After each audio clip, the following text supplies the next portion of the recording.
Welcome back to Trade Talks. I'm your host, Jill Malandrino, Global Markets Reporter at Nasdaq. We've been coming to you live from the Quinnipiac G.A.M.E Forum in the heart of New York City. Joining me for this segment is Heron. He's a portfolio management for Glenmede Investment Management. Sean, it's great to see you again. Thank you for joining me today. Let's talk about expanding the efficient frontier, and we'll kick it off with, what is the volatility risk premium? So the volatility risk premium is actually a form of compensation that you receive as an investor for exposing yourself to sudden spikes in volatility. And it tends to be missing from most asset allocations simply because people start with stocks and bonds, and then they look at their alternative sources to represent different assets that aren't correlated with stocks and bonds. The problem with the volatility risk premium is it may actually be correlated with the underlying equity, so it gets excluded. If you think about the asset allocation from a risk premium standpoint, you can actually build a portfolio that expands the efficient frontier.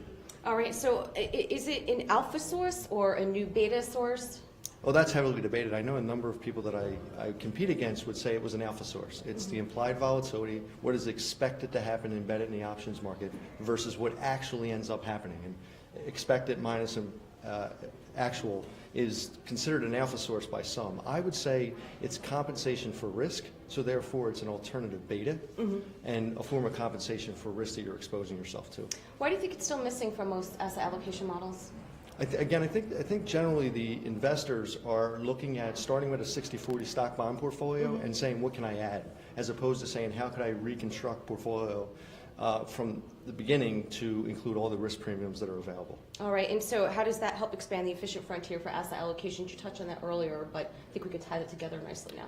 Yeah, I think when you look at risk premiums, if one is missing, you're not fully diversified. If you're not fully diversified with the less traditional betas, then you're less diversified, therefore you are not on the efficient frontier. Let me ask you this, and this has been a hot topic for today. What do you say to all investors that got in trouble being short vol in February 5th? That was the beginning of February, was a good lesson to be learned because that trade works until it doesn't work anymore in spectacular fashion. Sure, so if you're short vol and you're a short volatility ETF, you're exposed to the daily resettlement process. Basically, they're putting on more and more options, more and more leverage, and it's possible that it could lose 100% of its value. If you stick with basic option strategies, covered calls or cash secured puts, you're not levered in the short volatility, you're just getting a variance risk or the volatility risk premium in a smaller dose, therefore you're a lot safer, and you can see those products did very well in February. All right, well, thank you very much for joining us today. G.A.M.E will catch up again in Philadelphia soon, and traders, thank you for joining me throughout the day. I'm Jill Malandrino, Global Markets Reporter at Nasdaq.